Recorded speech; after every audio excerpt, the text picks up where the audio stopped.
खूपच सज्जन आहे, फक्त एवढंच काम करतो, ही उसाची चोरी कारखान्याचा काटा मारलेला जर कुणाला कळालं तर फक्त त्याचा खून करतो, बाकी काहीच करत नाही,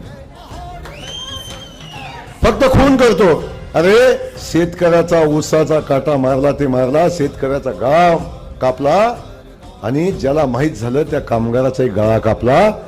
हा तुमचा विधानसभेचा सज्जन उमेदवार आहे, हा सज्जन उमेदवार आहे. काय उमेदवाराची माहिती हो? अरे तुमचा जयकुमार गोरे इथं बसलेल्या सगळ्या जनतेला माहिती आहे. तुमचा जयकुमार फोन केला तरी माझ्या कार्यकर्त्याच्या मदतीला उभा राहणारा हा जयकुमार गोरे आहे. रात्री 1 वाजता फोन करा, 2 वाजता फोन करा, 3 वाजता फोन करा, फोन करून अडचण सांगा. उभा राहणारा जयकुमार गोरे, आजपर्यंत तुम्ही 15 वर्षाचा अनुभव तुमच्या सोबत आहे. तो जयकुमार गोरे तुम्ही बघितला आहे.